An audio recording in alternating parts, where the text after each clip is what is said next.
नमस्कार, आदाब, सत श्री अकाल, राम राम। कैसे हैं आप लोग? एक बार जल्दी से कमेंट कर दें। मेरी वॉइस क्लियर आ रही है आप लोगों के पास? सब कुछ बेहतर, सब कुछ क्लियर है। अगर शुरुआत करें क्लास की और एक बार जल्दी से यस का कमेंट कर दे भाई कि सब कुछ बेहतर है। तो आज की क्लास होने वाली है स्पेशली हम लोगों की UP triple S C PET 2026 जो एग्जाम आपका होने वाला है। इंडियन इकोनॉमी या इकोनॉमिक्स कह सकते हैं आप इसे, अर्थशास्त्र के विषय में, अर्थव्यवस्था के विषय में बात करने वाला हूं। आज मैं प्रीवियस ईयर क्वेश्चंस को लेकर आया हूं। स्पेशली 2021 में इस एग्जाम की शुरुआत हुई। ये प्रारंभिक परीक्षा है। यूपी के अंदर होने वाले बहुत सारे एग्जाम्स के लिए यहाँ पर आपका स्कोर अच्छा होगा, देन आप जो आपका एग्जाम है वो दे पाएंगे। तो 2021 में हुआ, 2022 में, 2023 में और अब 2025 में हो चुका फाइनल। 2026 में होगा। उसके आधार पर बहुत सारी वैकेंसीज आएंगी भविष्य 2027 में, यानी कि अभी 2025 का जो पैट एग्जाम आपका हुआ था उसका स्कोर कार्ड के आधार पर बहुत सारी वैकेंसीज 2026 की, जिसका कैलेंडर भी जारी हो चुका है। हम बात प्रीवियस ईयर क्वेश्चंस की कर रहे हैं और कैसा आता है पेपर्स में ये जानने का प्रयास कर रहे हैं।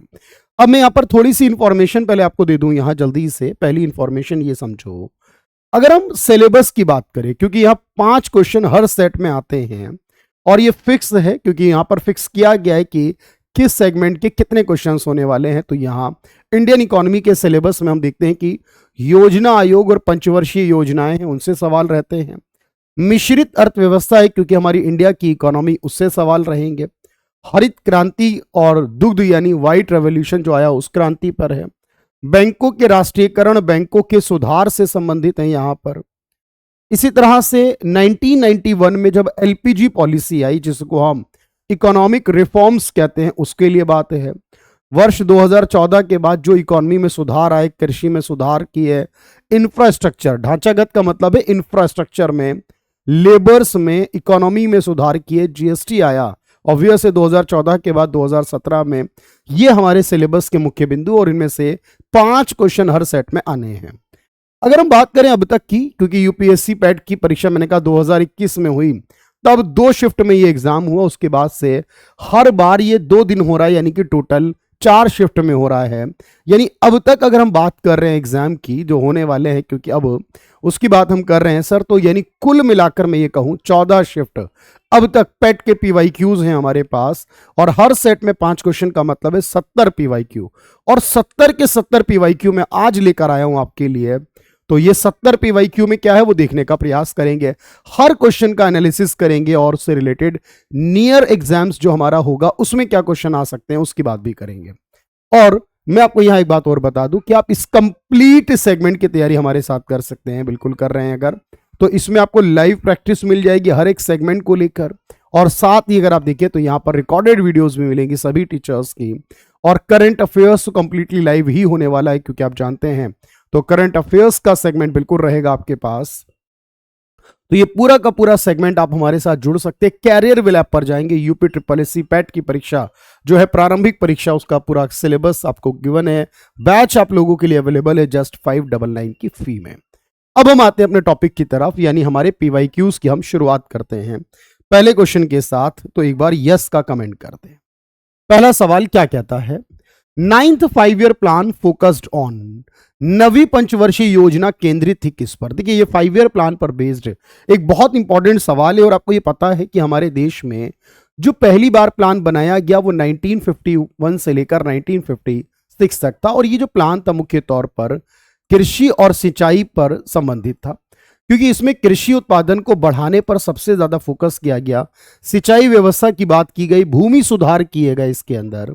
और इसी तरह से हमारे देश में इन सारी योजनाओं को बनाने के लिए एक योजना आयोग था जो 1950 में बना, लेकिन इस योजना आयोग को 2014 तक ही वर्क करने का चांस मिला और फिर सरकार ने 2015 से इसकी जगह पर नीति आयोग बना दिया। इस तरह से हमारे देश में बहुत सारी योजनाएं बनी है। लेकिन अगर हम बात करें मुख्य तौर पर, जब हम 8वीं योजना की बात करते हैं जो 1992 से लेकर 1997 तक चली थी, जिसका मुख्य बिंदु था मानव विकास करना, ह्यूमन डेवलपमेंट की बात करना। ये सवाल बहुत इंपॉर्टेंट है, एग्जाम में आपसे पूछा जा सकता है। इसी तरह इस सवाल में 9th प्लान की बात की गई जो 97 से लेकर 2002 तक चला, जिस समय प्रधानमंत्री अटल बिहारी वाजपेयी जी हुआ करते थे। और उस समय आपको याद रखना है कि इस प्लान में क्या बात की गई थी, सामाजिक न्याय और समानता होनी चाहिए। यानी इस योजना का जो मुख्य बिंदु था वो था सामाजिक न्याय व समानता। लेकिन एक बात और याद रखना है यहां पर कि अगर ये पूछ लेता है कि इस प्लान में जो सरकार ने लक्ष्य रखा था कि कितने प्रतिशत की वृद्धि होनी चाहिए, सरकार का जो लक्ष्य था वो यहां कितना था और एक्चुअल में जो ग्रोथ रेट थी वो कितनी रही थी, तो सरकार ने यहां पर 6.5% की ग्रोथ रेट को टारगेट किया था। लेकिन जो वास्तविक ग्रोथ रेट थी वो इससे कम रही थी और वो वास्तविक ग्रोथ रेट रही थी 5.4%। यानी जनरली तौर पर यह योजना में लक्ष्य से हमें कम प्राप्ति हुई और इस तरीके के सवाल बहुत सारे हमारे एग्जाम में पूछ लिए जाएंगे। तो चले भाई, बिल्कुल यहां पर बात हो गई हमारी। इसका मतलब हमारा आंसर क्या होगा, सामाजिक न्याय और समानता, ये इस योजना का उद्देश्य था। सवाल है अगला पॉइंट हमारा, बैंक ऑफ हिंदुस्तान नामक भारत का पहला बैंक जो स्टैब्लिश हुआ था ये कब हुआ, ये हमारे से पूछा गया सवाल है। यानी बैंक्स के विषय में, क्योंकि बैंकों का राष्ट्रीयकरण और बैंकों की बात की गई है, तो हमें एक बात याद रखनी है कि हमारे देश में जो सबसे पहला बैंक है वो सन 1770 में आया था और उसका नाम था बैंक ऑफ हिंदुस्तान, जैसा कि इस क्वेश्चन में ऑलरेडी मेंशन्ड है। लेकिन ये जो बैंक ऑफ हिंदुस्तान के नाम से ब्रिटिशर्स ने बनाया था, अंग्रेजों ने बनाया था, ये बंगाल प्रोविंस में बनाया था, बंगाल प्रेसिडेंसी में बनाया था। यानी उस समय आप कह सकते हो कि बंगाल राज्य में बनाया गया था अंग्रेजों के द्वारा कलकत्ता में सन 1770 के अंदर। लेकिन अब सवाल ये बन सकता है, यहां पर एक और बैंक की स्टैब्लिशमेंट हुई 1881 में, उसका नाम था अवध या औध कमर्शियल बैंक। ये इसका नाम है एक्चुअल में औध कमर्शियल बैंक, 1881 में बना है और ये उत्तर प्रदेश के अंदर बना था। ये इंपॉर्टेंट है, याद रखेंगे क्यों, ये उत्तर प्रदेश के अयोध्या को, जिसे औध या अवध कहा जाता है बेसिकली, और ये भारत में बनने वाला पहला बैंक था जो भारतीय लोगों ने मैनेज किया था, पहला भारतीय लोगों द्वारा, भारतीय व्यक्तियों द्वारा प्रबंधित, जिसका प्रबंधन भारत के लोगों ने किया था, ऐसा बनने वाला ये पहला बैंक था। लेकिन इसी तरह से अगर इंपॉर्टेंट बात हम निकालें तो 19 जुलाई 1969 ये वो सेगमेंट है जो आपके एग्जाम में पूछेगा, क्योंकि पीवाईक्यू का मतलब ये कि आप इसे याद करो।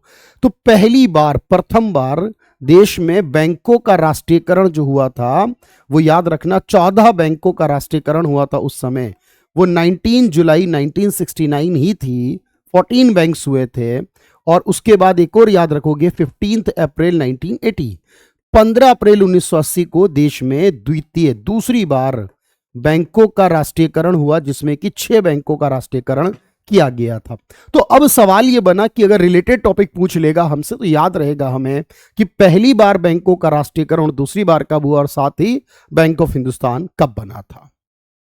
अगला सवाल देखते हैं, किसके बढ़ने के फलस्वरूप निजी निवेश में वृद्धि की अधिक संभावना होती है। यानी प्राइवेट इन्वेस्टमेंट, लोग अपना पैसा बिजनेस और कारोबार में निवेश करते हैं, किस चीज के बढ़ने पर इसके बढ़ने की संभावना रहती है, बताएं भाई जल्दी से, क्या आपको लगता है। रेट ऑफ इंटरेस्ट का मतलब ब्याज होता है जो कि लोन पर रहता है, कि लोन पर जो ब्याज है, अगर लोन पर ब्याज बढ़ेगा, लोन महंगा होगा तो लोग लोन लेना कम कर देंगे, इससे निवेश कम होगा। तो जो निवेश है बेसिकली ब्याज दर के बढ़ने की बात हो रही है यहां पर, तो इससे निवेश कम हो जाएगा। अगर शेयर के प्राइस बढ़ रहे हैं तो बढ़ी हुई कीमतों पर शेयर नहीं खरीदे जाते हैं, क्योंकि निवेश हम कर रहे हैं, हमारे खरीदने के बाद बढ़े तो अच्छी बात है, अगर ऑलरेडी बढ़ा हुआ है तो बढ़ी हुई कीमतों पर कोई नहीं खरीदता है, इससे तो निवेश घट जाता है। टैक्स अगर ज्यादा लगेगा तो लोग निवेश क्यों करेंगे, अगर ज्यादा टैक्स लगेगा तो लोगों के पास पैसा कम होगा, टैक्स निवेश घटेगा। यील्ड का मतलब होता है प्राप्ति, यानी हमें जो रिटर्न मिलेगा, हमें जो बेनिफिट मिलेगा, जो पैसा मिलेगा। अब मैं आपसे कहूं कि मुझे ये उम्मीद है कि मुझे इस पैसे पर ज्यादा फायदा होगा, ज्यादा लाभ होगा, तो एक्सपेक्टेड यील्ड यानी लाभ होने का, फायदा ज्यादा होने का उम्मीद है, संभावना है, तो हम निवेश में भी वृद्धि करेंगे। तो निवेश बढ़ जाएगा जब हम बात करें अधिक संभावना की। पॉइंट क्लियर है सबको, चलिए अगला सवाल देखिएगा। पहली पंचवर्षीय योजना 1951 से 1956 के समय भारत की 3 समस्याओं का सामना कर रहे थे वो 3 समस्याएं क्या थी जो इसमें पूछा गया। हमें ये बात याद रखनी है कि हमारे देश में जो पहला 5 ईयर प्लान है 1951 से लेकर 1956 तक चला है, इसमें एक बात याद रखो कि ये जो प्लान है मुख्य तौर पर हमने कहा कृषि के उत्पादन और सिंचाई व्यवस्था से संबंधित है। ये तो बात क्लियर है बिल्कुल। और इस समय प्रधानमंत्री जवाहरलाल नेहरू रहे, वो भी है। और इस समय जो लक्ष्य रखा गया था समृद्धि का, वो रखा गया था 2.1% का। लेकिन जो वास्तविक समृद्धि हमें प्राप्त हो पाई यहां वो इससे ज्यादा रही और वास्तविक मिली 3.6% की। ये जो पूरा मॉडल बनाया गया कृषि के डेवलपमेंट के लिए, इसे कहते हैं हेरोड डॉमर मॉडल। तो ये बहुत इंपॉर्टेंट है, एक्सपेक्टेड पॉइंट याद रखने हैं कि सर ये जो था वो हेरोड डॉमर मॉडल पर आधारित था। और इस वाले पूरे प्लान के अंदर हमने एक और इंपॉर्टेंट चीज की थी, बांधों का विकास किया था, यानी डैम्स बनाए थे। तो जो बांध होते हैं बेसिकली, बांधों का विकास भी किया गया इस पूरे टाइम पीरियड के अंदर। लेकिन जो सबसे बड़ी समस्या थी वो ये थी कि सर इस प्लान से पहले 1947 में भारत आजाद तो हुआ ही था, लेकिन भारत का विभाजन भी हुआ था, इंडिया का विभाजन हुआ था। और 1948 में पाकिस्तान से पहला युद्ध भी हो गया था। तो 1948 में पाकिस्तान से युद्ध हुआ और फिर भी हमने 1950 तक ये रहा, 1950 में 26 जनवरी तक कि जो लोग इंडिया आना चाहते हैं वो आ सकते हैं। और कुछ ऐसे भी लोग थे जो इंडिया से पाकिस्तान गए और कुछ ही महीनों के बाद वापस भी आ गए इंडिया में, और इंडिया ने उनको भी शरण दी। ऐसा नहीं कहा कि आप तो चले गए थे, लेकिन जो 1950 तक आ गए वो ठीक है, उसके बाद नहीं हो सकता फिर। तो अल्टीमेट यहां पर जो बात सबसे इंपॉर्टेंट थी वो थी जो रिफ्यूजीज थे, यानी कि जो उस क्षेत्र के लोग थे भारत आ रहे थे, उनकी बात उनको भी क्योंकि भारत में रखना था। भोजन की कमी पड़ रही थी क्योंकि आबादी बहुत तेजी से बढ़ रही थी और ये सभी लोग यहां आ चुके थे और महंगाई बढ़ने लगी उस समय। तो इनको माना गया है मुख्य तौर पर समस्या, रिफ्यूजीज की समस्या बहुत बड़ी थी। तो कपड़े वगैरह का तो ऐसा कोई मामला नजर नहीं आता हमें, शेल्टर जगह कोई कम नहीं, हमारे पास जगह बहुत थी। लेकिन जो सबसे बड़ी समस्या वो रिफ्यूजीज की, फूड की और इन्फ्लेशन की थी। पॉइंट याद रखिएगा। अगला सवाल क्या है, अर्थव्यवस्था के अधिशेष को अंतिम उपयोगकर्ताओं तक पहुंचाने और स्थानांतरित करने के लिए। अर्थव्यवस्था के अधिशेष का मतलब क्या है कि एक्स्ट्रा पैसा। देखो अगर मैं कहूं बैंक क्या करते हैं आप बताओ मुझे, आप कहोगे जिन लोगों के पास ज्यादा पैसा है सर वो अपना पैसा बैंक में डिपॉजिट कर देते हैं, और जिनके पास कम है वो अपना पैसा बैंक से लोन ले लेते हैं फिर बाद में चुकाते हैं। यानी बैंक वो इंस्टीट्यूट, वो इंटरमीडियरीज हुआ, वो मध्यवर्ती संस्था हुई, जिनके पास ज्यादा है वो बैंक में रख दें ब्याज के लिए, और जिनके पास कम है वो बैंक से लोन ले लें, ब्याज चुका दें उस पर। तो इन्हें बोलते हैं फाइनेंशियल इंस्टीट्यूशन। तो जितनी भी फाइनेंशियल कंपनीज हैं हमारी, वो सारी की सारी फाइनेंशियल इंस्टीट्यूशन के अंतर्गत आती हैं। तो ये सभी फाइनेंशियल इंस्टीट्यूशन का हिस्सा होते हैं, बैंक भी इसी का पार्ट है, और जो संस्थाएं बैंक नहीं होती है वो भी इसी का पार्ट है। तो चाहे बैंक हो, चाहे वो एनबीएफसी बोलते हैं उन्हें हम लोग, नॉन बैंकिंग फाइनेंस कंपनीज हो, वो सारी फाइनेंशियल इंस्टीट्यूशंस हैं। यस और नो का कमेंट कर दीजिए। अगला सवाल देखिएगा, एक सामाजिक घटना जिसमें समाज का एक वर्ग अपने जीवन की मूलभूत आवश्यकताओं को भी पूरा करने में असमर्थ होता है, उसे क्या कहा जाएगा। अब सामाजिक घटना का जिक्र हो रहा है और एक ऐसे वर्ग की बात हो रही है जो अपने जीवन की मूलभूत आवश्यकताओं को भी पूरा करने में समर्थ नहीं है। यानी कि वो मूलभूत आवश्यकताएं क्या हैं, तो हम जानते हैं कि ये 5 आवश्यकताएं रखी गई। इन 5 आवश्यकताओं में भोजन है यानी कि फूड है, क्लॉथ यानी कि कपड़ा है, शेल्टर यानी कि आवास है, मकान है जिसे हम कहते हैं, उसके बाद चौथे नंबर पर प्राथमिक शिक्षा आती है, और 5वें नंबर पर हमें याद रखना है कि प्राथमिक चिकित्सा सुविधा भी आती है। तो ये जो 5 चीजें हैं इनको बेसिक नीड कहा जाता है, और जो लोग इन नीड को पूरा कर लेते हैं वो एपीएल कहलाते हैं, जो लोग इन नीड को पूरा नहीं कर पाते वो बीपीएल कहलाते हैं। अब कौन अपनी नीड पूरी कर रहा है, कौन नहीं पूरी कर रहा है, इसके लिए एक निर्धनता या गरीबी रेखा बनाई जाती है जो तय करती है कि कौन अपनी नीड को फुलफिल कर पा रहा है या नहीं। वो पैरामीटर जो डिफाइन करता है एपीएल और बीपीएल के बीच के डिफरेंस को लेकर आता है। तो इसका मतलब हम उसे पॉवर्टी कहते हैं, उसी को गरीबी कहते हैं। अगला सवाल क्या कहता है, भारत में राष्ट्रव्यापी जीएसटी का विचार निम्नलिखित में से किसके द्वारा प्रस्तावित किया गया था, यानी वो कौन सी कमेटी थी जो जीएसटी लाने के लिए आई थी, ये सवाल पूछ रहा है एग्जामिनर। अब देखो यहां पर आपको याद रखना है कि सर बात जब हम कर रहे हैं सर जीएसटी की, हमें पता है इसका मतलब है गुड्स एंड सर्विस टैक्स। तो एक सवाल बनेगा ये कब लागू किया गया था, 1 जुलाई 2017 को। और पूछेगा कि इसके लिए कौन सी कमेटी थी, तो आपको याद रखना है इसके लिए विजय केलकर कमेटी कहेंगे आप, विजय केलकर टास्क फोर्स, या सिंपली कहूं तो विजय केलकर कमेटी कहेंगे आप इसके लिए। और जब जीएसटी लाया गया देश में तो जीएसटी के 4 प्रकार हैं। एक है सेंट्रल का जीएसटी, एक है स्टेट का जीएसटी, एक है यूनियन टेरिटरी का जीएसटी, और एक है बेसिकली जब हम कोई ऐसा बिल बनाए जो 2 राज्यों से जुड़ा हो तो उसे आईजीएसटी कहते हैं। तो ये लेकर आया गया और इसके लिए देश में 101वां संविधान संशोधन पास किया गया। तो 101वां संविधान संशोधन करके 2016 में इसको लाया गया, तो जीएसटी आया है इसके कहने पर। तो अब यहां से आंसर बना द केलकर टास्क फोर्स, यानी कि केलकर कमेटी जो थी उसने इस जीएसटी को लाने का विचार दिया था सबसे पहले। बात क्लियर हो रही है सब तक? चलिए अगले सवाल को देख लेते हैं। यदि आरबीआई नकद कोषानुपात को घटा दे तो साख सर्जन पर क्या असर होगा, यानी आरबीआई जो है बेसिक तौर पर अगर वो सीआरआर को घटा दे तो क्या होगा।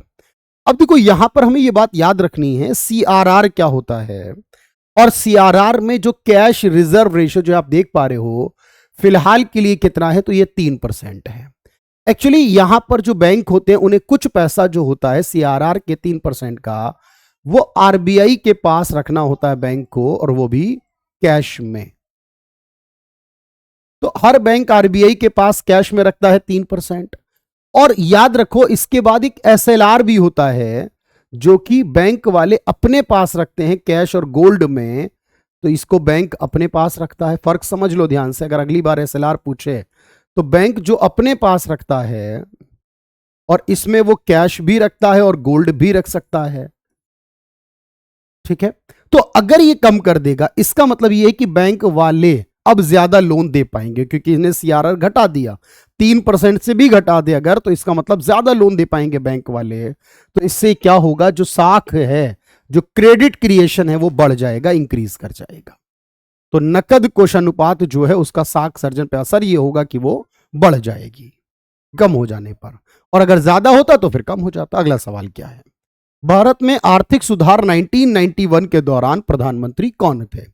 जब भारत में आर्थिक सुधार 91 हुए तब प्रधानमंत्री कौन थे, तो याद रखो इन्हें आर्थिक सुधारों का जनक भी माना जाएगा, क्योंकि जो प्रधानमंत्री है उसकी जिम्मेदारी है सारी चीजें करने की। तो आर्थिक सुधारों का जनक आप इन्हें कहेंगे, और वो व्यक्ति हैं पीवी नरसिम्हा राव, क्योंकि वो प्रधानमंत्री हैं, तो नरसिम्हा राव आप इन्हें कहेंगे, याद रखेंगे। लेकिन अगर मैं कहूं कि आर्थिक सुधारों का वास्तुकार कौन है, यानी बेसिकली ये जो आर्थिक सुधार हुए हैं इन्हें लेकर कौन आया, तो आर्थिक सुधारों का वास्तुकार किसे कहेंगे, इसका निर्माता किसे कहेंगे, तो वो है मनमोहन सिंह। कौन है मेरे दोस्त, वास्तुकार के तौर पर जब नाम आएगा तो वो मनमोहन सिंह, जो उस समय वित्त मंत्री थे। इन आर्थिक सुधारों में 3 शब्द इस्तेमाल किए गए थे जिसको हम एलपीजी पॉलिसी कह देते हैं सर, और ये 3 शब्दों में पहला एल है जिसका मतलब था उदारीकरण, दूसरा पी है जिसका मतलब है प्राइवेटाइजेशन इंग्लिश में, और हिंदी में कहो तो निजीकरण, और तीसरा आपके पास जी है जिसे इंग्लिश में कहो ग्लोबलाइजेशन और हिंदी में कहो तो वैश्वीकरण।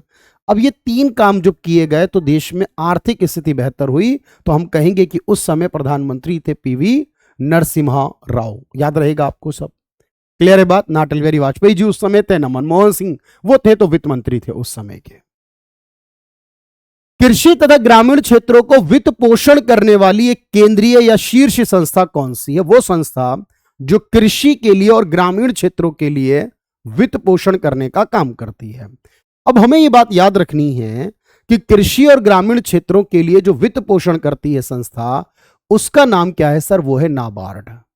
अब ये जो नाबार्ड नाम की संस्था है, इसके विषय में क्योंकि कई बार सवाल आते हैं, ये बनी है 12 जुलाई 1982 के दिन। अगर ये पूछ लेता है तो 1982 में बनी है, और इसको बनाने के लिए उस समय सरकार ने नाबार्ड एक्ट पास किया था, नाबार्ड कानून पास किया गया था 1981 में। तो 81 में कानून आया था, जो 82 में फिर ये बना थी संस्था। और ये संस्था जहां बनी हुई है, जिसका ऑफिस कहां है, तो मुंबई में है। और ये संस्था 100% गवर्नमेंट ऑफ इंडिया के तहत काम करती है, यानी इसको रेगुलेट आरबीआई करता है, लेकिन इसको बनाया जो गया है वो भारत सरकार ने बनाया, और 100% पूरा कह रहा हूं। अभी जो इसके अध्यक्ष हैं वो केवी शाहजी नाम के व्यक्ति हैं। तो जब भी बात कृषि की आती है या ग्रामीण क्षेत्रों से संबंधित किसी भी बात की आती है, तो मुख्य तौर पर कृषि हो या ग्रामीण क्षेत्र की बात करें हम, तो वो करने के लिए जो है वो है नाबार्ड। अगर मैं एग्जिम की बात करूं इस केस में, तो एग्जिम का मतलब है export import bank of India. IFCI का मतलब Indian financial corporation of India, institutional finance corporation है, ये इंडस्ट्रियल फाइनेंस है। और सिडबी का मतलब है स्मॉल इंडस्ट्रीज डेवलपमेंट, जो लघु उद्योगों के लिए काम करती है। तो इसका आंसर हुआ हमारे पास बी ऑप्शन, नाबार्ड। 1991 के आर्थिक सुधारों के द्वारा निम्न में से किस समस्या की ओर ध्यान दिया गया था? तो जब 1991 के आर्थिक सुधार हुए, तो उनमें से जब हमने ध्यान दिया तो किस बात पर ध्यान दिया गया था? तो इसके सुधारों में इसकी बात अगर हम करें, तो हमें याद रखना है हमारे रुपया जो है उसकी लगातार वैल्यू गिर रही थी, उस समय भी गिरी थी। तो 91 में हमारे रुपए की जो वैल्यू है वो 2 बार डिक्रीज हुई, लगभग 18 से 20%। इकोनॉमिक पॉलिसी हमारी फेल हो गई थी, यानी हमारा जो चल रहा था संस्था वो दिक्कत थी। और हमारे पास रिजर्व नहीं था, क्योंकि हमारे पास रिजर्व इतना कम हो गया था कि मात्र 2 सप्ताह यानी कि 15 दिन का बचा था। सिर्फ 2 सप्ताह का रिजर्व बचा था हमारे पास। तो हम ये कहेंगे सर, ये सारी बातें ठीक है कि रुपए का डिवैल्यूएशन हुआ, उस समय वैल्यू को घटाया गया था, मूल्य ह्रास किया गया था, इकोनॉमिक पॉलिसी में फेल्योर था, और विदेशी मुद्रा हमारे पास बिल्कुल संकट हो गया था, खत्म हो गई थी। हॉलमार्क का उपयोग किया जाता है इनमें से किन चीजों के लिए? आपने देखा होगा जब आप कोई भी प्रोडक्ट लेते हैं, गोल्ड का, ज्वेलरी वगैरह लेते हैं यानी कि, तो उसकी गुणवत्ता जांचने के लिए, क्वालिटी चेक करने के लिए आपको ज्वेलरी पर जो मिलेगा वो हॉलमार्क मिलेगा।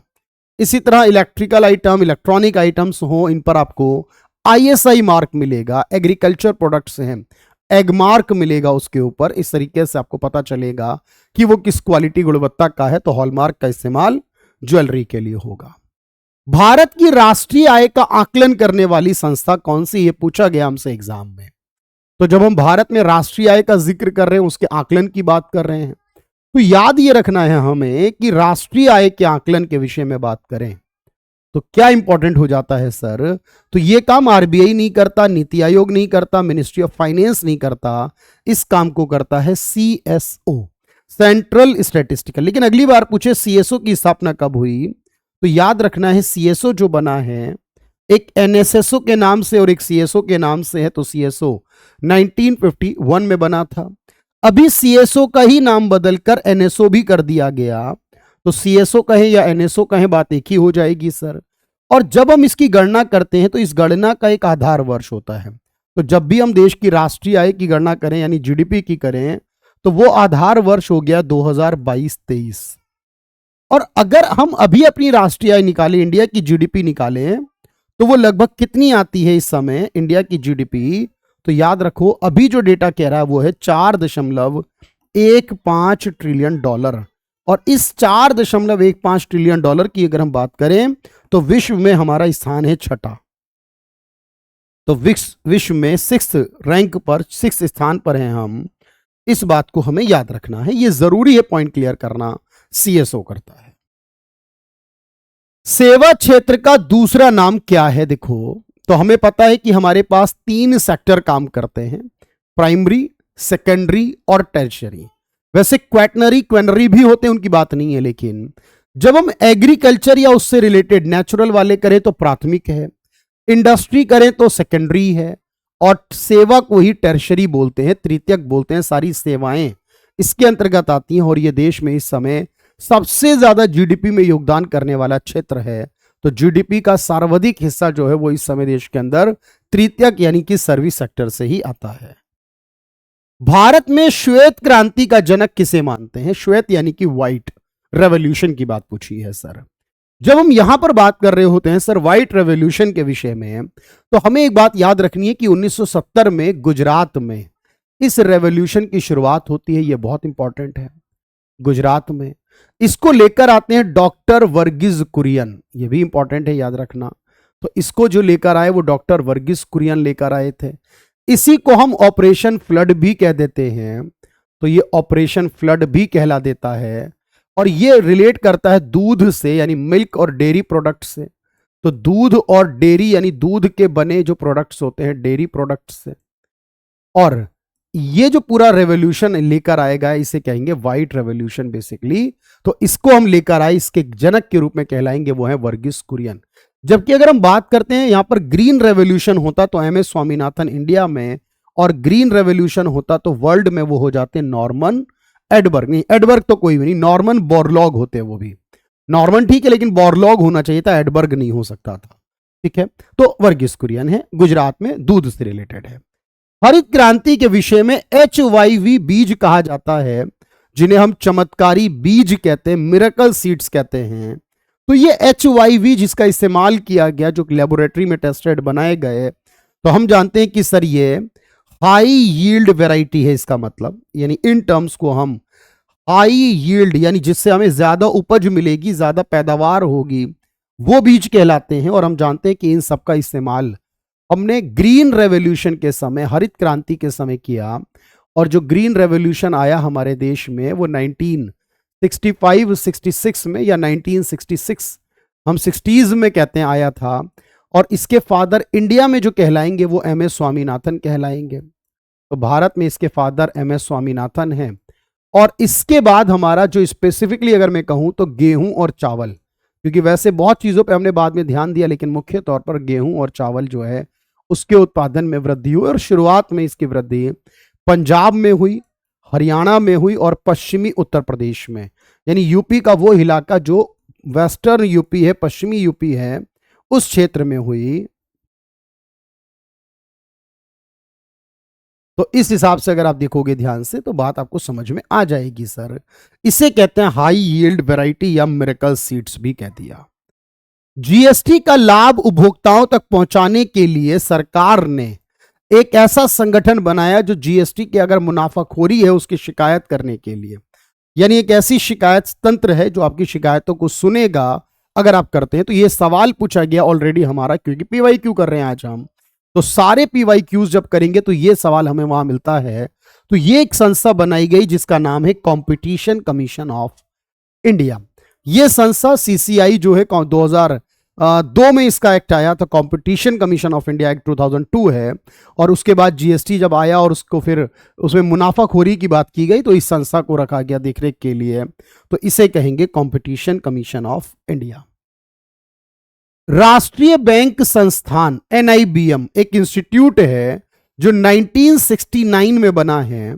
और ये जो इंस्टीट्यूट है बेसिकली जो कि रिसर्च कराता है बैंकिंग से संबंधित चीजों पर, इसे किसने बनाया? तो ये कह रहा है आरबीआई के ही द्वारा बनाई गई एक संस्था है जिसका नाम है NIBM, national institute for bank management. अब ये कोर्स कराता है NIBM, ये 1969 में है। और याद रखना ये 1969 से पुणे में है, महाराष्ट्र के अंदर पुणे में बना हुआ है ये। और इसको बनाया है आरबीआई ने रिसर्च के लिए स्पेसिफिकली। यहां से लोग डिग्री कोर्स भी करते हैं जो बैंकिंग फील्ड का स्पेसिफिकली होता है। तो हम कहेंगे कि रिजर्व बैंक ऑफ इंडिया के द्वारा इसे बनाया गया, पुणे के अंदर स्थित है ये। अगला सवाल है 11वीं पंचवर्षीय योजना की अवधि क्या थी? अब देख रहे कितना आसान सवाल पूछा है, लेकिन यहां सवाल में यह कि अगर आपको एग्जैक्टली आइडिया है तो ठीक है, वरना फिर आप कुछ नहीं कर सकते हैं।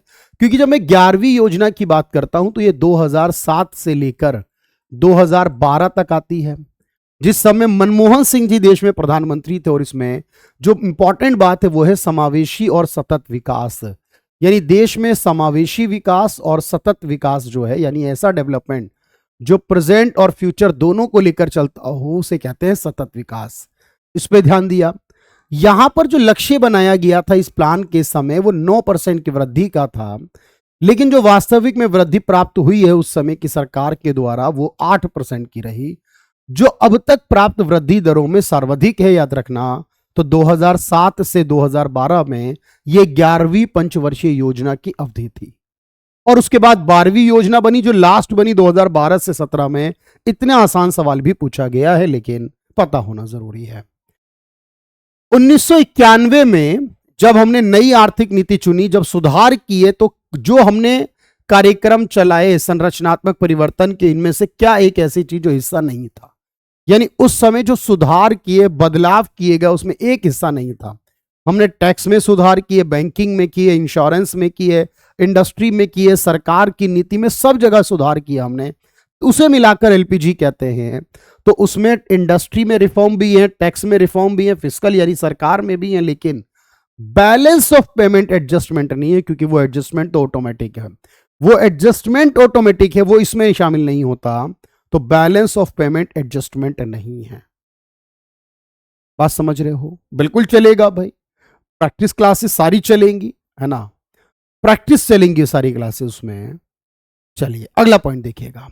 भारत में एशिया का पहला निर्यात प्रसंस्करण क्षेत्र यानी ईपीजेड, एक्सपोर्ट प्रोसेसिंग जोन है शब्द, ईपीजेड है, जिसको आजकल हम एसईजेड कहते हैं। ये कहां बना था? तो देखो मैं बताऊं, ये एक ऐसे क्षेत्र के बारे में बात हो रही है जिन्हें हम एसईजेड कहते हैं, या फिर पहले उसी को ईपीजेड कहते थे। और ये सबसे पहले बना था 1965 में, जब पहली बार बना था कांडला में। एक जगह पड़ती है कांडला, गुजरात के अंदर। तो ये बनाया गया था कांडला में, गुजरात के अंदर। एक तो ये याद रखना। और आज के समय अगर हम देखें तो इसके लिए हमने फिर बाद में एसईजेड पॉलिसी 2000 में लेकर आए थे। सन 2000 में एक एसईजेड पॉलिसी आई थी। बाद में हमने एसईजेड एक्ट बना दिया था 2005 में। तो 2005 में इसके लिए पूरा कानून पास कर दिया। यहां पर हम क्या करते हैं, इन क्षेत्र में जो एसईजेड होते हैं, यहां पर हम उनको टैक्स लाभ देते हैं, टैक्स बेनिफिट देते हैं, जिससे कि कंपनीज ऐसे एरियाज में इंडस्ट्री ओपन करती हैं, उससे वहां के लोगों को रोजगार मिलता है। यह सबसे इंपॉर्टेंट है। चले अगले पॉइंट को देखें। अपने पहले चरण के दौरान ऑपरेशन फ्लड ने भारत के 18 प्रमुख दूध शेड जो हैं वहां शुरुआत की, उपभोक्ताओं को जोड़ा। उनमें से इस ऑपरेशन का हिस्सा नहीं था। यानी ऑपरेशन फ्लड का मतलब आप जानते हैं व्हाइट रेवोल्यूशन है। 18 शहरों में इसकी शुरुआत हुई, जिसमें 4 प्रमुख महानगरों को जोड़ा। और अब आपको पता है कि जो 4 प्रमुख महानगर हैं वो कौन से हैं? दिल्ली, मुंबई, चेन्नई, कोलकाता। इतना आसान हो गया ये। इस बारे में समझ पाए कि 4 महानगरों में, सर बेंगलोर तो नहीं होता, दिल्ली, मुंबई, चेन्नई, कोलकाता ही तो होते हैं ना। तो इसका मतलब बेंगलोर में नहीं था। महानगर पता होते तो ये सवाल आराम से हो जाएगा। व्हाइट रेवोल्यूशन जो गुजरात में आया दूध के लिए, मैंने कहा आपसे 70 के अंदर। पंचवर्षीय योजना के किस उद्देश्य में? खाद्य उत्पादन में तेजी लाना, रोजगार के अवसर बढ़ाना, और साथ ही यहां पर उत्पादकता को बढ़ाना। यानी खाद्य उत्पादन में तेजी लाने के साथ साथ रोजगार बढ़ाना। एक्चुअल में ये जो विषय है ना हमारा, वो 7वीं योजना का है। और ये जो 7वीं योजना है, याद रखना है, 1985 से लेकर 90 तक चली है, जिसको शुरू करा गया था राजीव गांधी की सरकार के द्वारा। इसमें 2 चीजें इंपॉर्टेंट हैं। एक तो ये कि फूड प्रोडक्शन को बढ़ाना है, फूड के प्रोडक्शन को बढ़ाना है, और एम्प्लॉयमेंट यानी रोजगार को बढ़ाना है, यानी खाने की चीजें और रोजगार बढ़ाना। और साथ में जो क्षेत्रीय असमानता है उसे कम भी करना है। यह भी इसका एक लक्ष्य था, क्षेत्रीय असमानता में कमी करना है। तो क्षेत्रीय असमानता में कमी को लाना, यह भी इसका एक लक्ष्य था।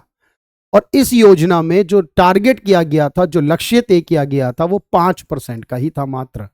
जबकि वास्तविक तौर पर जो वृद्धि रही इसके अंदर, वो 6% की रही। तो इस तरीके से अगर आप देखोगे कि सर अब कोई भी सवाल रिलेट करता भी पूछ ले तो फर्क नहीं पड़ता। 7वीं योजना का विषय था रोजगार लाना। इससे पहले 6ठी योजना जो थी उसमें आधुनिकीकरण यानी देश को मॉडर्नाइज करने पर ध्यान था, आधुनिक बनाने पर ध्यान था। अगला सवाल क्या है? निम्नलिखित में कौन भारतीय आर्थिक नियोजन के जनक माने जाएंगे? इंडिया में जो प्लानिंग आती है उसका जनक माना जाएगा, क्योंकि इंडिया में जो प्लानिंग आई है ना, देखो अगर इसको रिकमेंड करा है किसी व्यक्ति ने, क्योंकि देखो दुनिया में जो सबसे पहले प्लानिंग हुई वो कहां पर हुई? आपको याद रखना है, वो यूएसएसआर सोवियत संघ में 1928 में हुई। लेकिन इंडिया में 1934 में एक व्यक्ति ने कहा था कि इंडिया को प्लान करना चाहिए, और उन्होंने अपनी एक किताब लिखी है, प्लान्ड इकोनॉमी फॉर इंडिया। एक किताब है प्लान्ड इकोनॉमी फॉर इंडिया। तो इस नाम की जो किताब है वो लिखी गई है प्लांट इकोनॉमी फॉर इंडिया के नाम से, और ये किताब जो लिखी है वो लिखी है एम विश्वेश्वरैया ने। इनको ही माना जाता है भारत में योजनाओं का जनक, जो योजनाएं शुरू हुई उसके लिए। लेकिन अगर मैं पूछूं कि वास्तुकार, योजनाओं का वास्तुकार किसे कहते हैं, निर्माता यानी इंग्लिश में कहूं तो आर्किटेक्ट किसे कहते हैं, तो क्योंकि यहां कंफ्यूज ना हो मेरे दोस्त, याद रखो योजनाओं का निर्माता यानी कि वास्तुकार भी कह सकते हो, निर्माता आर्किटेक्ट इंग्लिश में कह सकते हो, वो है पीसी महालोनोबिस। एक बड़ा इंपॉर्टेंट नाम रहता है जब भी प्लान्स पढ़ते हैं उस विषय में, तो वो पीसी महालोनोबिस है। तो यहां जो आंसर आएगा वो सी ऑप्शन है, एम विश्वेश्वरैया। चलें अगले पॉइंट की तरफ। स्थिरता के साथ विकास, यानी देश में विकास हो, स्थिरता भी हो, यह किस योजना का विषय रहा है?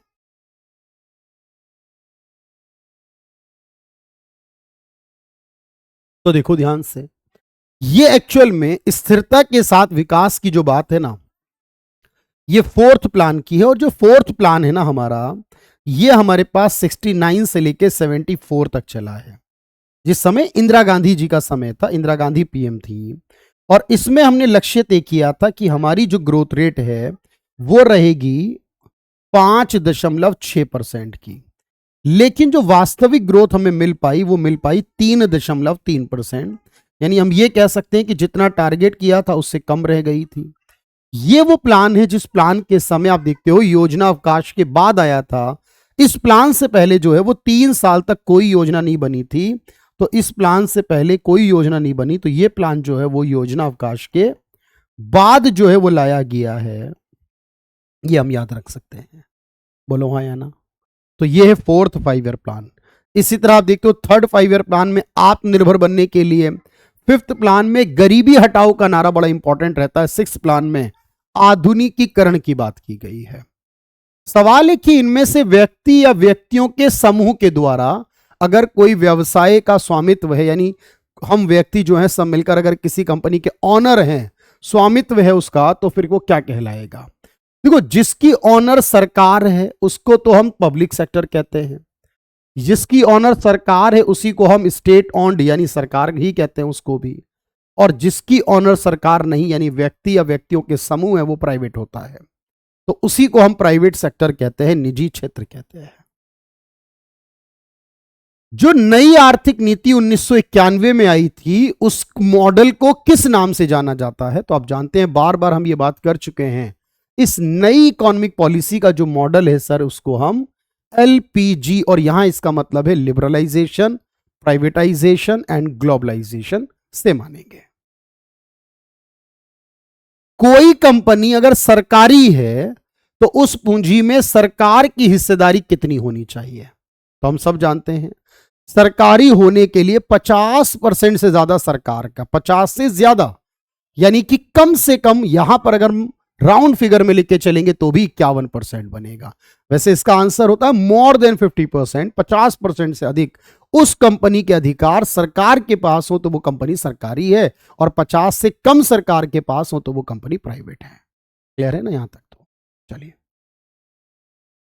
निम्नलिखित में कौन हरित क्रांति की रणनीति का हिस्सा था? तो जो 1965-66 में हरित क्रांति की शुरुआत भारत में हुई है, इससे पहले मैक्सिको में वर्ल्ड वाइड हो चुकी थी, नॉर्मन बोरलॉग लेकर आए थे वर्ल्ड में, भारत में हमें स्वामीनाथन। तो उसमें हमने रासायनिक उर्वरक यूज किए, फर्टिलाइजर्स इस्तेमाल किए, पेस्ट कीटनाशक दवाएं यूज करी, ठीक है, और इरिगेशन और उन्नत तकनीक के बीज जो बनाए हमने, केमिकल मिरेकल सीड जिन्हें कहा गया, तो ये सारी चीजों का इस्तेमाल किया हमने, और उसके बाद हरित क्रांति बनी। तो हरित क्रांति जो है उसकी रणनीति का मुख्य बिंदु था ये योजनाएं। भारत की पंचवर्षीय योजनाओं को अंतिम स्वीकृति देने का काम किसका होता है? यानी भारत में योजनाओं को बनाने वाला योजना आयोग था, हम जानते हैं 1950 में बना, 2014 तक अभी हमने देखा उसे, लेकिन पास करने के लिए एक अलग संस्था बनाई गई और वो भी 2014 तक चली है, और वो संस्था 6 अगस्त 1952 को उस समय के प्रधानमंत्री जवाहरलाल नेहरू जी ने बनाई थी। इसका नाम था एनडीसी। इसका काम था योजनाओं को पास करना, और इसका जो अध्यक्ष है वो हमेशा प्रधानमंत्री ही होता था। यानी योजनाओं को बनाने वाली संस्था योजना आयोग, उसका अध्यक्ष भी प्रधानमंत्री, और उसको पास करने वाली नेशनल डेवलपमेंट काउंसिल थी जो, उसका अध्यक्ष भी प्रधानमंत्री ही था। अगला सवाल है, किसी भी विकासशील देश में जो अभी विकसित नहीं हुआ है, प्रारंभिक चरणों में अधिकांश गतिविधियां कैसी होंगी? प्रारंभिक चरणों में, इसका मतलब यह है कि शुरुआती दौर में अगर कोई भी देश अभी विकसित नहीं हुआ, क्योंकि विकसित होने के बाद तो वो सर्विस सेक्टर यानी टर्शरी में जाएगा विकसित होने के बाद, लेकिन जब तक वो विकासशील है तब तक कृषि या नेचुरल चीजों से जो बनी हुई हैं वो ज्यादा इंपॉर्टेंट रहेंगी। तो विकासशील देशों में प्राइमरी और विकसित देशों में टर्शरी की भूमिका बड़ी होती है, याद रखेंगे। इनमें से कौन सा एक वाणिज्यिक बैंक नहीं है?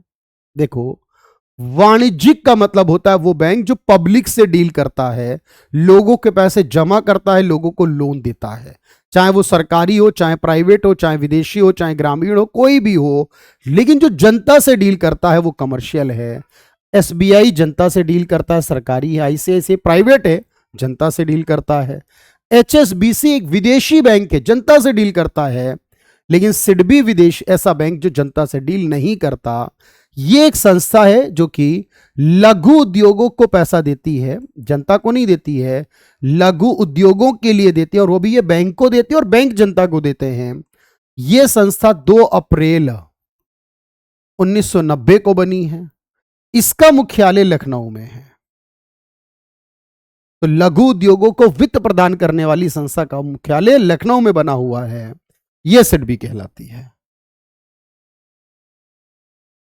निम्नलिखित में कौन सा सार्वजनिक क्षेत्र का उपक्रम संसद के तहत एक विशेष कानून पारित करके स्थापित किया गया? यानी जब भी कोई सरकारी संस्था को बनाने के लिए संसद में एक विशेष कानून पारित किया जाए तो याद रखना इसे बोलते हैं एक्ट। स्पेशल लॉ पास करना अधिनियम बोलते हैं, एक्ट बोलते हैं। और जब कोई चीज बनाने वाला एक्ट बनता है तो उसे बोलते हैं स्टैट्यूटरी। स्टैट्यूटरी बॉडी या स्टैट्यूटरी कॉर्पोरेशन का मतलब है जिसको बनाने के लिए स्पेसिफिक कानून आया। एग्जांपल, पंजाब नेशनल बैंक एक सरकारी बैंक है पर उसका एक्ट नहीं है अलग से, तो वो स्टैट्यूटरी नहीं है। एसबीआई बैंक भी सरकारी है पर उसका कानून है। एलआईसी सरकारी बीमा कंपनी है पर उसका कानून है। तो ये सारे स्टैट्यूटरी हुए जिसका कानून बनेगा। गन्ने के एफआरपी को मंजूरी कौन देगा? यानी गन्ने की जो मिनिमम कीमत होती है, गन्ना जब किसान लेकर आता है बनाता है, उसकी जो मिनिमम कीमत होती है उसको अप्रूव्ड कौन करेगा, उसको मंजूरी कौन देगा? उसकी सिफारिश की बात नहीं हो रही है, याद रखना। देखो, उसकी सिफारिश जो करेगा एफआरपी की कि क्या होना चाहिए, तो एफआरपी की जो सिफारिश होगी, जो उसका निर्धारण और सिफारिश होगी वो तो सीएससीपी करेगा, लेकिन जो मंजूरी होगी वो करेगी cabinet committee on economic affairs.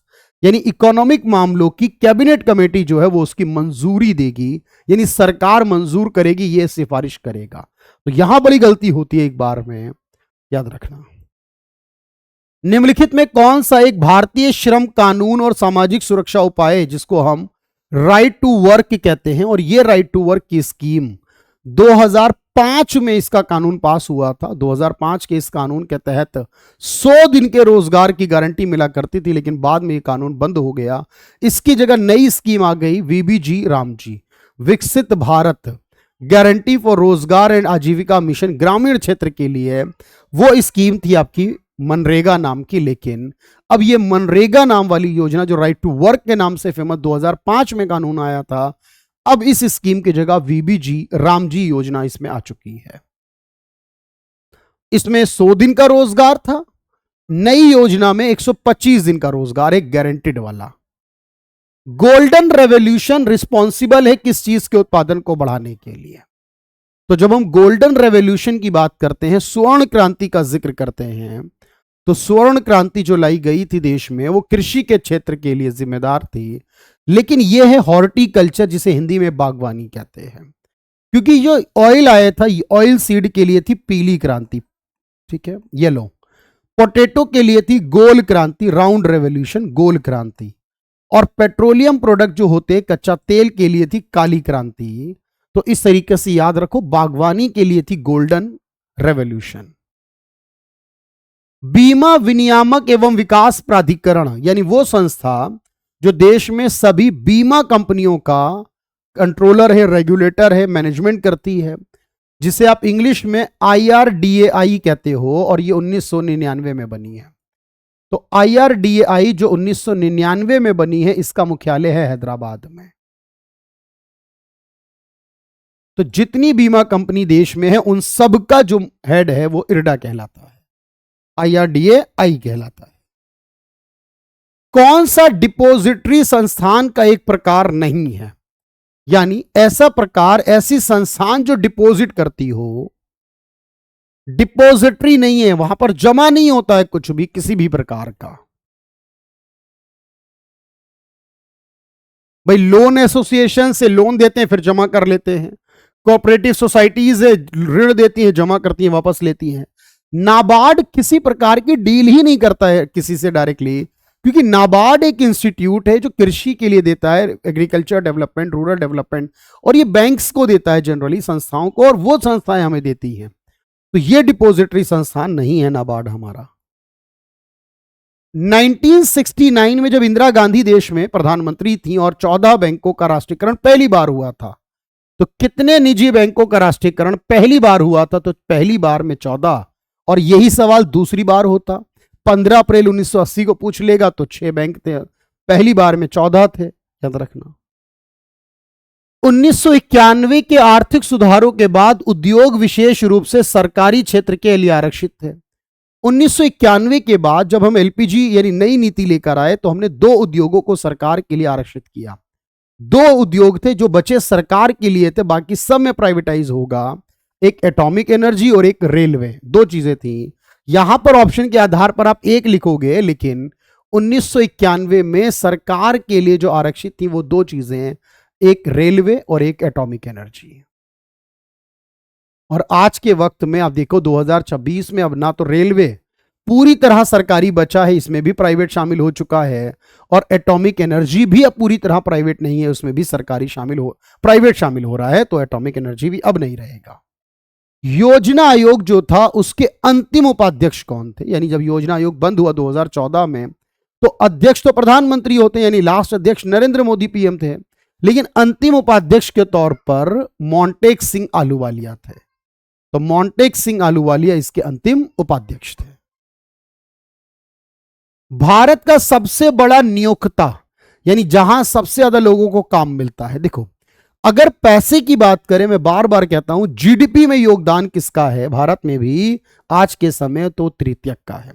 पैसा, कमाई, अर्निंग सबसे ज्यादा यहां है, लेकिन आज भी देश की आधी आबादी, लगभग, एक कहावत है ये, यानी एग्जैक्टली डेटा 44% कहता है, लगभग आधी आबादी देश की अभी भी किसान या खेती से जुड़े काम कर रही है, प्राथमिक क्षेत्र में जुड़ी हुई है। तो प्राइमरी में ही है सबसे बड़ा नियोक्ता, यानी एम्प्लॉयर, रोजगार देने वाला। निम्नलिखित में किस राज्य को हरित क्रांति के आरंभ स्थल के रूप में चुना गया? क्योंकि मैंने एक बार पूरी बात समझाई है कि कहां से आया, तो पंजाब था, हरियाणा था और पश्चिमी उत्तर प्रदेश था। इस हिसाब से ना तो बिहार था, ना आंध्र प्रदेश था और ना तमिलनाडु, तो सिर्फ पंजाब था। और सबसे ज्यादा फायदा इस क्रांति का पंजाब को ही हुआ है, उसके बाद हरियाणा को। बैंक दर क्या होती है बताओ? तो जब मैं बात बैंक दर की करता हूं, बैंक रेट की करता हूं, तो बेसिकली ये रेट क्या होता है? तो आप क्या कहोगे सर? जब RBI किसी बैंक को लोन देता है, यहां पर जो इंपॉर्टेंट बात है वो क्या है, जब RBI लोन देता है किसी बैंक को, तो RBI के द्वारा किसी बैंक को लोन देने पर जो इंटरेस्ट रेट चार्ज किया जाता है, जो अभी के लिए 5.5% है, जो अभी के लिए 5.5% है। क्लियर है? तो याद रखना, जो रेट इंटरेस्ट चार्ज करता है सेंट्रल बैंक, मतलब कि RBI लगाता है, RBI चार्ज करता है। इनमें से किस प्रकार की अर्थव्यवस्था में संसाधनों पर निजी अधिकार होते हैं और आर्थिक गतिविधियों का मुख्य उद्देश्य लाभ अर्जित करना होता है? तो निजी अधिकार होते हैं संसाधनों पर। तो जो संसाधन है उसमें प्राइवेट के अधिकार होते हैं। देखो, जहां सभी संसाधनों पर सरकार के अधिकार हो वो समाजवादी है, सभी संसाधनों पर सरकार और प्राइवेट दोनों के अधिकार हो तो वो मिक्स्ड है, और जहां सिर्फ हमने कहा निजी यानी प्राइवेट के ही हो तो वो पूंजीवादी है, जैसे यूएसए है। बहुत अच्छे से समझ आ रहा होगा आपको। चलिए भाई आगे देखते हैं। 100 रुपए के नोट पर किसके हस्ताक्षर होते हैं, ये पूछा गया है। तो अब आपको ये समझ में आ रहा है ना कैसे कैसे क्वेश्चन आए हुए हैं एग्जाम में। तो आपको याद रखना है 1 रुपए के नोट पर तो फाइनेंस सेक्रेटरी के होते हैं 1 के नोट पर, और बाकी के सभी नोटों पर आरबीआई गवर्नर के होते हैं, और किसी के नहीं होते। ना प्रेसिडेंट के, ना फाइनेंस मिनिस्टर के, ना प्राइम मिनिस्टर के, किसी के नहीं। या तो गवर्नर के होने या फाइनेंस सेक्रेटरी के होने हैं, बस, और कुछ नहीं। फेमा एक कानून है, इसका किससे रिलेट है और इसका नाम क्या है? तो जो फेमा है इसका मतलब 99 में आया कानून है, ये फेरा की जगह पर, याद रखो। तो ये फेमा है जो 99 में आया था, फेरा के स्थान पर।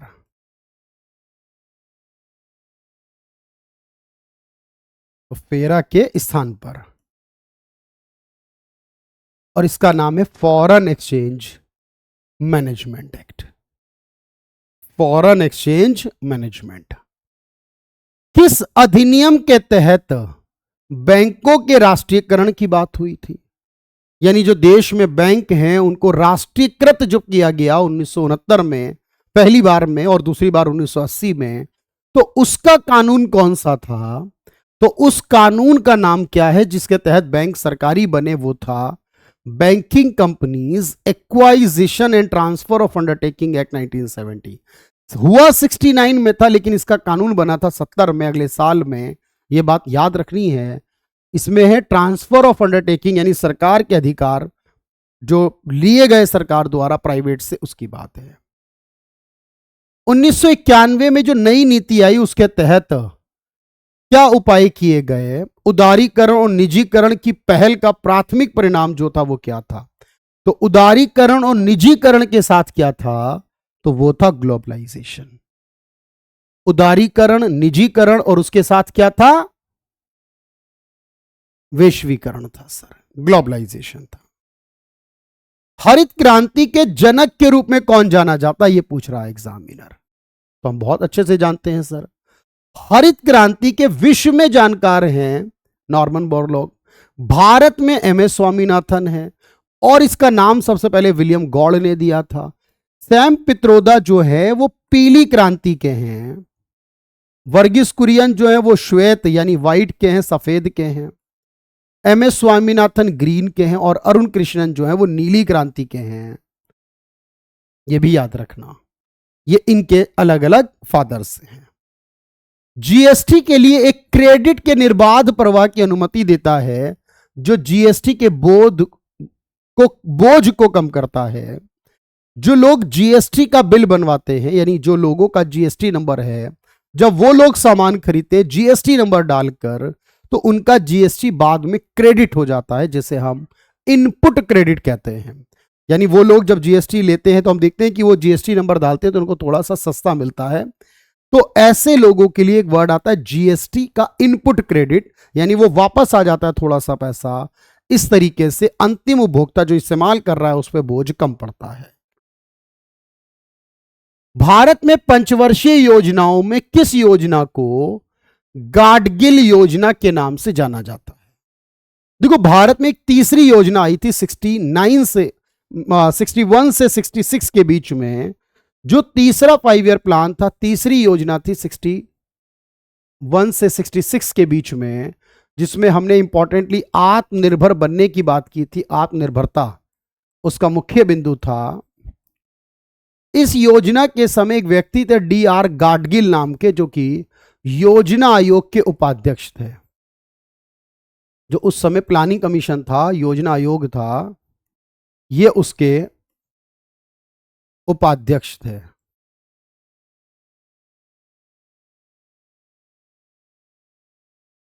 तो इसीलिए इस योजना को गाडगिल कहते हैं। और ये योजना असफल हो गई, फेल हो गई थी। इसमें युद्ध हुआ था पाकिस्तान से भी और चाइना से भी, और सूखा भी पड़ा था, इसलिए योजना असफल हो गई थी। 1981 में जब नाबार्ड आया था, तो उसके निर्माण को मंजूरी किस अधिनियम के माध्यम से दी गई थी? यह उस वर्ष का 61वां एक्ट है। तो 1981 के किस अधिनियम के माध्यम से? 61st एक्ट के माध्यम से 1981 में मंजूरी दी और 1982 की 12 जुलाई को नाबार्ड बना। मैंने बताया कृषि और ग्रामीण विकास के लिए। भारत की दुग्ध क्रांति जो आई, यानी दूध के लिए सफेद क्रांति जो आई, श्वेत क्रांति, उसके लिए दूध का पाउडर कहां से आया? यानी वो पूरा सिस्टम चलाने के लिए जो दूध का पाउडर है वो कहां से आया? तो वो दूध का पाउडर हमें यूरोपियन यूनियन ने ला कर दिया और हमने उस दूध पाउडर से दूध बनाया और आज हम दूध उत्पादन में नंबर 1 है विश्व के अंदर। तो ये स्किम्ड मिल्क पाउडर जो कहलाता है ना, इसलिए आप देखो कोई भी दूध जो अमूल का, मदर डेयरी का, नमस्ते इंडिया जो भी है, ये पाश्चुरीकृत होते हैं, पाश्चराइज्ड होते हैं, ये ओरिजिनल यानी नेचुरल नहीं होते। बैंकों के राष्ट्रीयकरण में जो पहली बार हुए 14 बैंक 69 में, इन 14 में से कौन सा एक नहीं था? अब ये याद रखना है कि उन 14 में से वो एक बैंक जो उसमें नहीं था वो था विजया बैंक।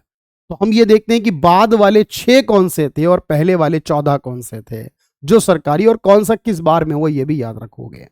तो आज जो बैंक है वो भी याद रखते हैं और उनमें से बंद हो गए वो भी याद रखते हैं। गैट का क्या मतलब है? देखो ये गैट अब नहीं है, 95 में ये WTO बन गया। आपको पता है ये जो संस्था है हमारी वर्ल्ड ट्रेड ऑर्गेनाइजेशन बन गई 1 जनवरी 1995 को, जिसका ऑफिस आज के समय जिनेवा में है जो स्विट्जरलैंड में आता है, और जो विश्व में जो प्रतिबंध है व्यापार के उनको हटाता है। तो इसका मतलब है general agreement on tariff and trade. ध्यान रखना, जनरल एग्रीमेंट है टैरिफ ऑन ट्रेड के नाम से ये आया था, और ये आया था 1947 में साइन हुए थे, 1948 में लागू हुआ था। तो 1947 में साइन हुए, 48 से लागू हुआ और बाद में फिर वो WTO बन गया। जनसंख्या पिरामिड जब आता है, देखो पिरामिड का मतलब होता है यानी जनसंख्या में पुरुष महिला अनुपात कितना है, वो भी पुरुष महिला अनुपात, तो पुरुष महिला का अनुपात कितना है, और याद रखो उसकी एज के साथ। तो एज के साथ इस अनुपात को निकालते हैं। तो जितनी जन्म दर ज्यादा होगी उतना बेस यानी कम उम्र के लोगों का रेशो बड़ा होगा, तो बेस बड़ा होगा। तो महिला पुरुषों का अनुपात एज के साथ होता है, ये बर्थ रेट ज्यादा होगी। भारत में मजदूरी रोजगार कार्यक्रम लाया गया, इसको क्या कहते हैं? तो इस योजना को क्या कहा जाएगा? जिस योजना को लाया गया ताकि लोगों को रोजगार यानी कि मजदूरी रोजगार कार्यक्रम है ये, और इसको चलाया गया। चलिए भाई,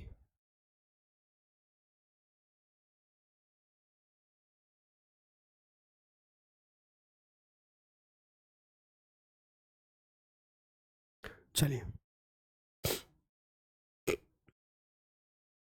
तो वो है संपूर्ण रोजगार योजना जो 2001 में शुरू की गई। स्वदेशी एक आंदोलन आया था, उस आंदोलन में क्या था? मुख्य तौर पर जो स्वदेशी आया था मूवमेंट, स्वदेशी आंदोलन आया था वो ताकि स्वदेशी उद्योगों को प्रोत्साहन दे सके, जो देश के स्वदेशी है उनको योगदान प्रोत्साहन दें और विदेशी वस्तुओं का बहिष्कार करें, इसलिए लाया गया। और कब आया था ये स्वदेशी? तो ये स्वदेशी आया था 1905 में, जिसका काम था विदेशी वस्तुओं का बहिष्कार, स्पेशली ब्रिटिशर्स वस्तुओं का बहिष्कार था। स्वदेशी 1905 में, और ये वाला 1905 नहीं भाई, ये तो 2001 में जो संपूर्ण रोजगार योजना है वो आई थी।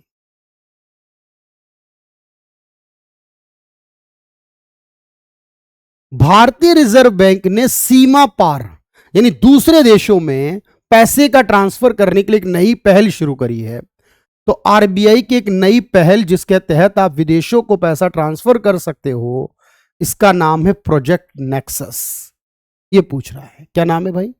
प्रोजेक्ट नेक्सस के तहत यह काम होगा। भारतीय स्वतंत्रता के समय एक कार्यक्रम चलाया गया, एक योजना चलाई गई थी, सामुदायिक विकास कार्यक्रम, कम्युनिटी डेवलपमेंट प्रोग्राम, आजादी के तुरंत बाद 52 में समुदायों को, अलग अलग समुदायों को विकास करने, विकसित करने के।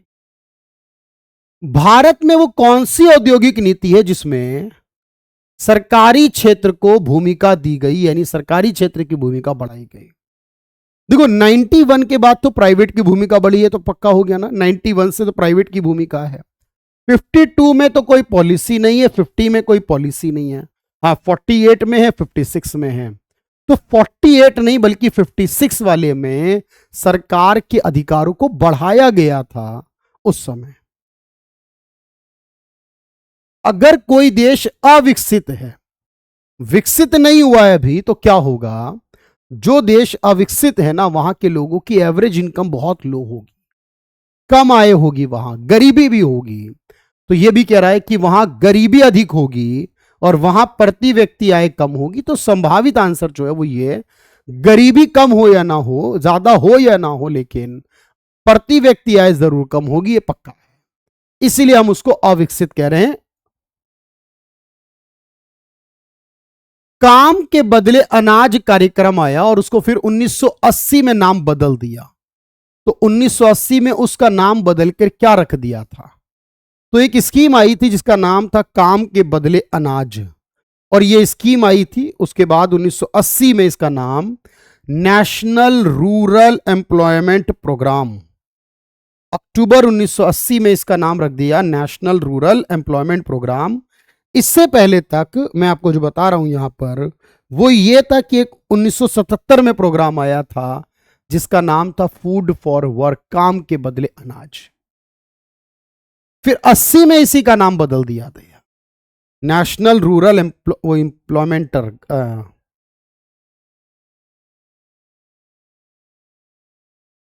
Programme. Conditions of economic progress एक किताब लिखी गई। अब देखिए इसका हमारे सिलेबस से कोई लेना देना नहीं है, पर ये एग्जाम में पूछा है। तो कई बार आप देखोगे ऐसे सवाल, अब इसकी तो कोई गारंटी नहीं है सर, ये किताब है। अब ये किताब किसने लिखी है तो हमें पता है, क्योंकि हम पढ़ा रहे हैं, हमने देखा है, इसको समझा है। लेकिन एग्जाम में तो बिल्कुल नया है, इसका तो कोई लेना देना नहीं, सिलेबस से, टॉपिक में जो नाम दिए उसमें से भी नहीं है। फिर भी हम यहां पर तो आंसर कर ही दे रहे हैं आपको। कॉलिन क्लार्क पर एग्जाम में ऐसे क्वेश्चन छूट जाते हैं ना। कंडीशंस ऑफ इकोनॉमिक प्रोग्रेस एक बुक है ये, कॉलिन क्लार्क की। भारत में एलपीजी का मॉडल कब आया था? यानी उदारीकरण, निजीकरण, वैश्वीकरण, लिबरलाइजेशन, प्राइवेटाइजेशन और ग्लोबलाइजेशन वाला। भारत में उपभोक्ता के लिए कानून कौन से वर्ष में आया जिसमें उपभोक्ताओं को अधिकार दिए गए? उपभोक्ता संरक्षण कानून आया जिसमें उपभोक्ताओं को अधिकार दिए गए।